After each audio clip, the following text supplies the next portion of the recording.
Okay, everybody, so this will be a video with just one problem in it.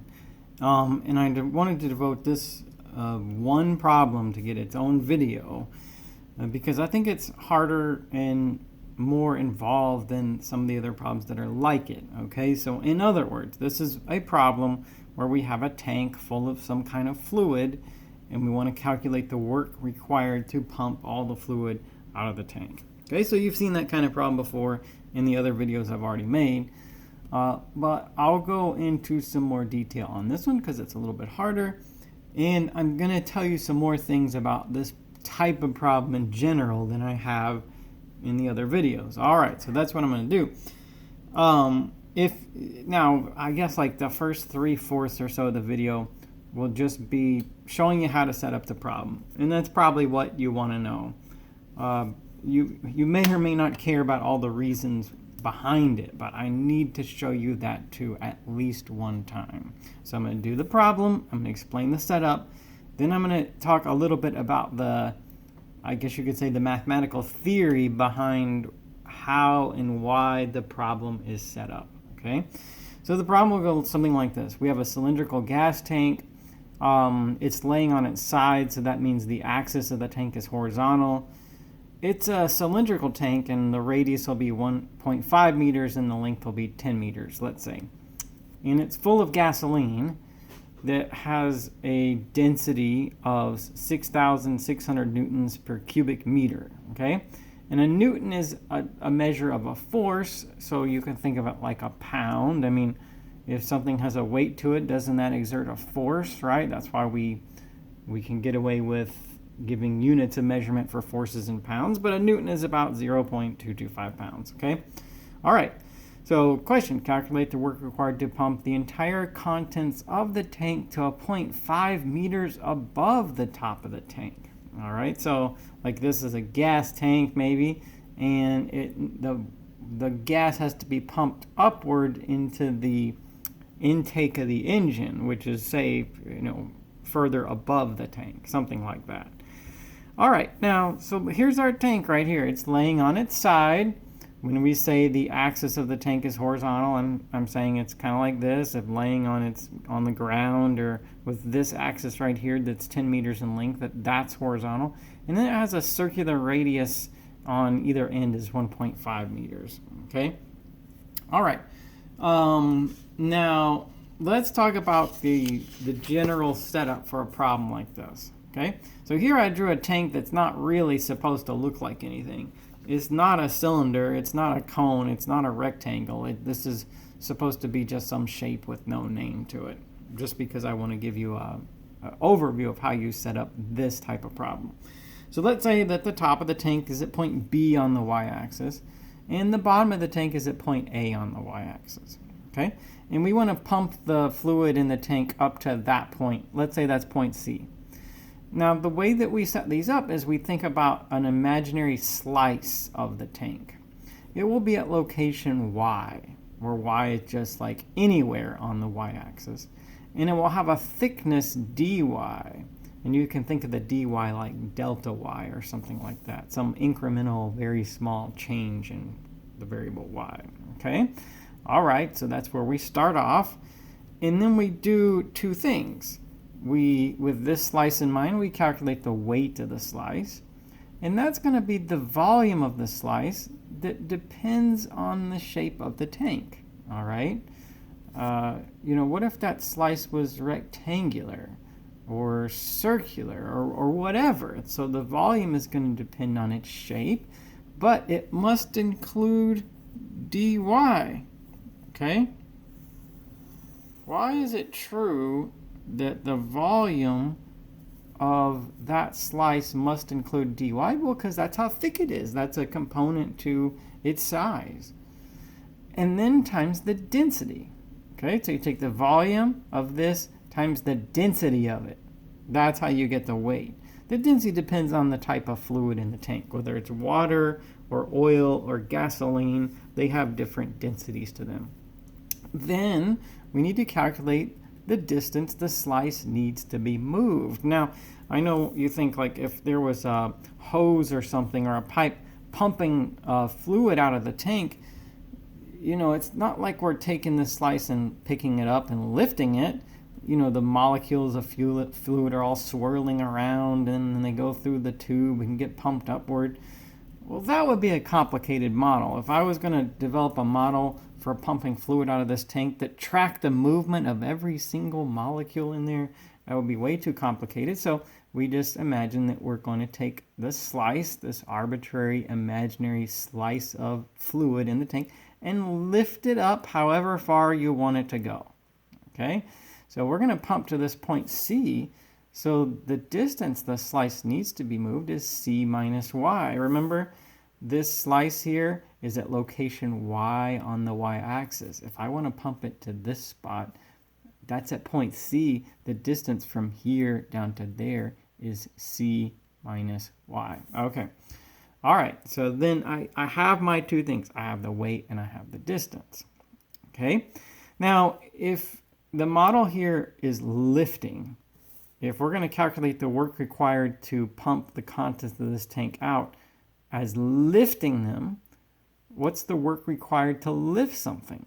It's the weight of that something times the distance that you lift it. Okay? Right? Because work is force times distance, and the force required to lift something will be its weight.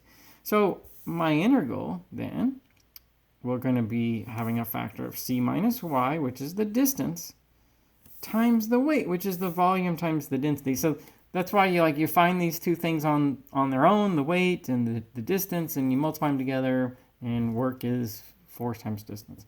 The bounds of the integral will be this.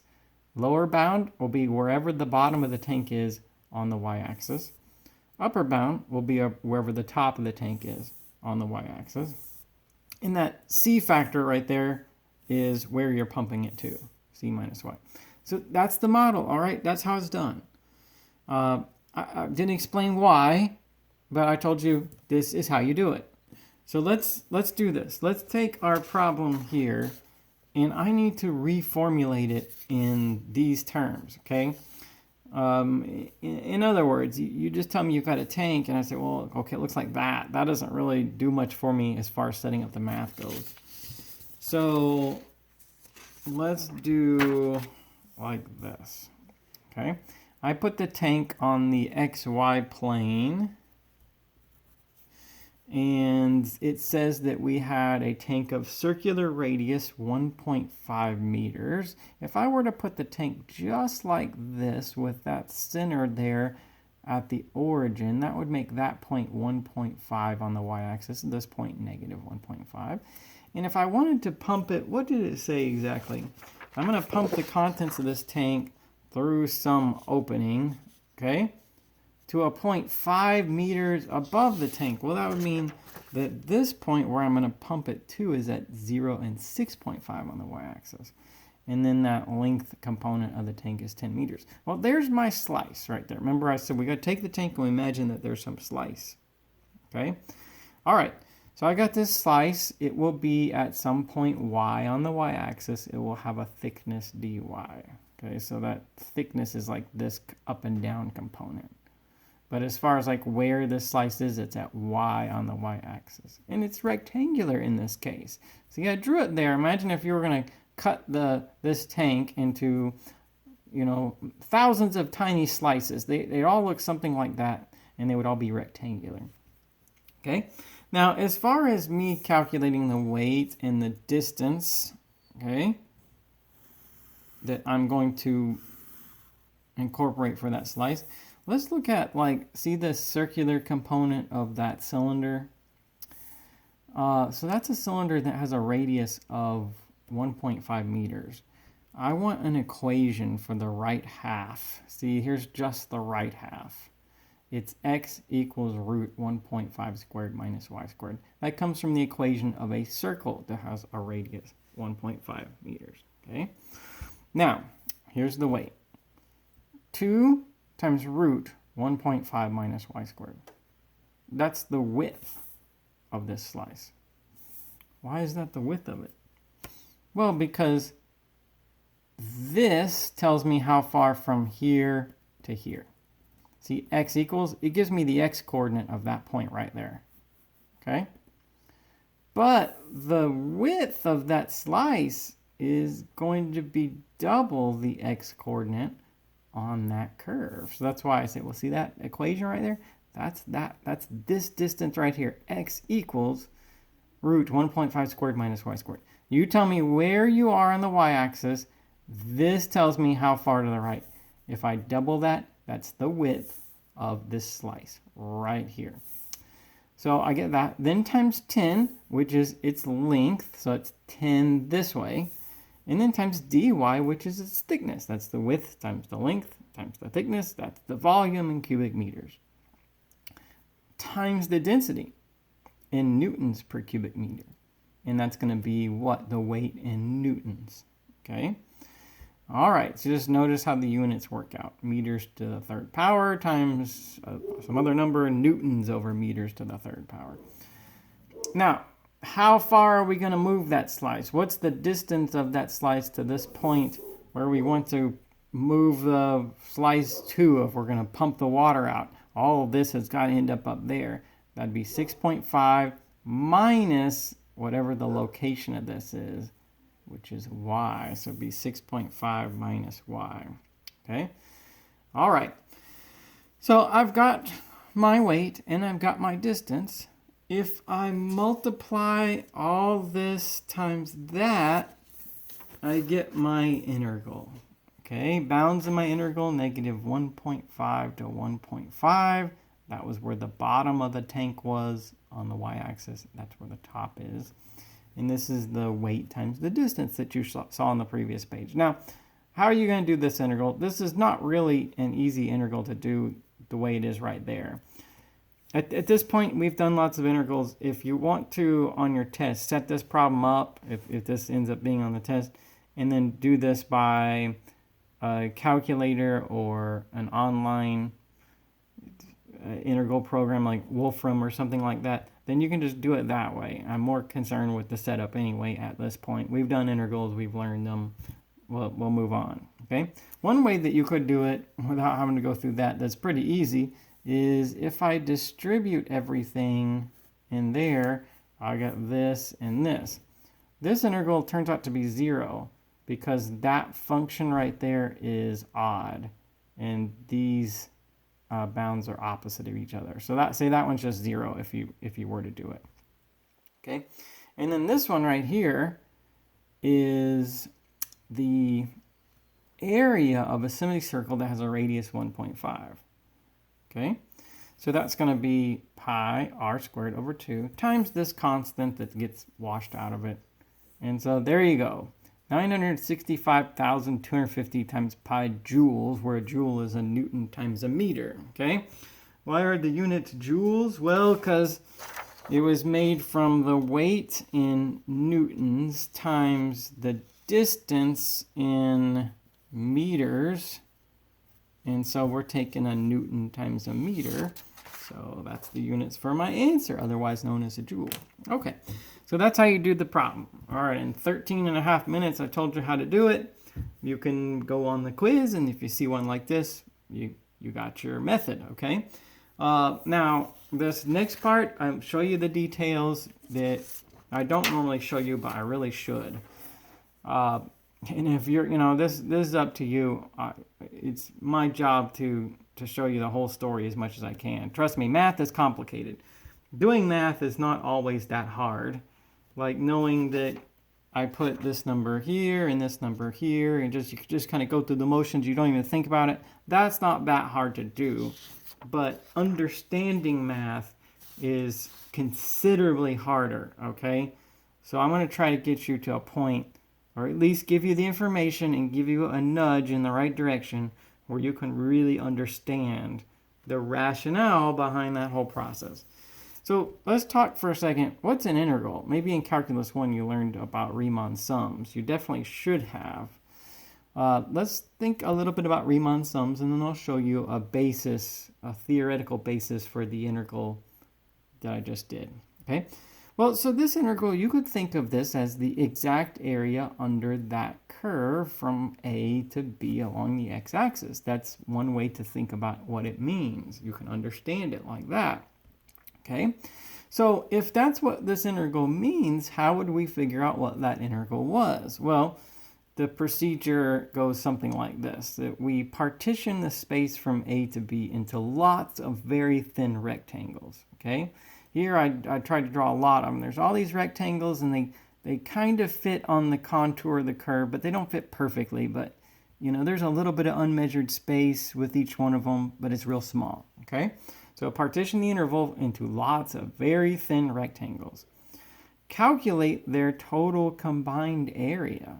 Like if you took the width times the height of each rectangle, and you added all that together, that would be pretty close to what the exact area under the curve is. It won't be perfect, but it'll be pretty close. When you do this, that's called a Riemann sum, okay? Now, the truth would be that we want the exact area under the curve. And this Riemann sum, found by adding up the individual area of each of those rectangles, is not going to be exactly the area under the curve. So there's a process that happens here. The thinner and more numerous the rectangles are, the closer the Riemann sum will be to the truth being the exact area under the curve. So what we say is the integral is what you get when you calculate the Riemann sum as the rectangles become thinner and more numerous, okay? That's how you get the truth. That's how you get the exact area under the curve, and that's what an integral means, okay? You could think of the f of x as representing the height of each of these rectangles because they do land up there on the curve, and the dx you could think of the width. Maybe you remember when you learned Riemann sums, the width of the rectangles in the sum was called delta x, so the dx is kind of like that. Now that's a crash course on a Riemann sum. You could spend hours talking about it, but hopefully I gave you enough to have it on your mind, okay? Now I'm wondering, how does this whole thing happen, okay? Like you got the tank and you know, you calculate the weight and the distance, and so magically you put that in an integral, and that tells you the work required to pump the fluid out of the tank. So how exactly is that? So let me try to show you. And it will be with Riemann sum. So we could do something like this if you really want to get in and take it apart and think about what's happening. Suppose I divided the tank into slices, okay? Sort of like how if I wanted to find the area under this curve, I would divide that space into very thin rectangles, okay? So in the tank, I'll divide it into very thin slices. I chose 6. That's an arbitrary number. If I chose 10, that would be even better, but that would be a lot more writing for me, okay? So suppose I divided it into 6 slices, and I want to calculate the work required to lift each slice to the point 0 and 6.5. So the slices would look like this. First slice, second, third, fourth, fifth, sixth. Okay, because you got the tank. There's the slices. That's kind of like when I said before that, you know, I got my tank and I divide it into an imaginary slice. And I say it's at point y and has thickness dy. Here, these are actual slices. Okay? Now, from here, here's what I did. I found out where each one of them was. That's 1.5, 1.50. I just divided this space equally by 6. And I found out where the bottom and top of each slice was. This curve over here, well, that's x equals root 1.5 squared minus y squared. That's what that is. Okay? All right, now I thought I could do this. I could find the answer this way. If I calculate the work required to lift this slice, and then the work required to lift this one, and then the work required to lift this one, you get the idea? And I calculate the work required to lift every slice up to that point, and I add it all together, I should get pretty close to whatever the actual answer is. Okay? So on my table, I've got a bunch of numbers for each slice. I calculated the weight, I calculated the distance that I wanted to move it or lift it, and I calculated the work done in lifting this weight that far. Work is force times distance, okay? This looks like it took a while, but really what I did is I used Excel to get all the numbers. It didn't take that long to do. Now, let's look at some detail on where the numbers came from. Let's take slice 4. Like you see this one? Let's look at just that one. I'll explain where the numbers came from. So here's the 4th slice. Let me take the midpoint. And this like contour right here is root 1.5 squared minus y squared. Okay, so there's slice number 4. The volume of that slice is this. Let me use the midpoint to calculate the width. 2 root 1.5 squared minus that midpoint is negative 0.25 squared. So that's the width. 10 is the length back here. And 0.5 is the thickness, okay? So it's about, with some rounding, about 14.8 cubic meters. That's the volume of this slice of that tank. The weight of it is what? The volume times the density. About 97,680 newtons. Again, with some rounding. And the distance I'm going to lift it, so I want this to go up to there. And I'll use the midpoint. I have to choose a point in there to base all this off of. I'll choose the midpoint. 6.5 minus, where's the midpoint? 0.25. 6.5 minus negative 0.25. So it's about, I'm going to lift it 6.75 meters. The work in lifting the slice is the force times the distance, meaning the weight, times the distance. So about 659,340 joules or newton meters, okay? Now, so those are all like the details, like the very tedious details of thinking about this. But if you learn to think about it, you'll understand what you're doing in math much better, okay? So that's how I got every one of these numbers. I looked at every slice. I found the width and the length and the thickness and then the distance and then the weight, and I multiplied them together. There they are for every single slice, okay? And then, so that's the work done in lifting every single slice from where it is up to that point, as indicated in the problem. If you add all this together, then the grand total work in lifting all the slices, it's a little over 3 million joules, or 3 million newton meters, okay? All right, now, that's a pretty good answer. It's not perfect. It's kind of like this, though. I mean, in fact, it's exactly like this. This integral is just what you would get if you took those rectangles, calculated their total combined area, and then made them thinner and more numerous and repeated that process. So here, the thinner and more numerous these slices are, the closer this is going to be to the truth. Now, 6 slices really isn't that many, but it's a Riemann sum. It is still just a Riemann sum, okay? So that's what I really want to try to get you to see. That might take some thinking on you. It really might take you sitting down and reflecting and thinking about it.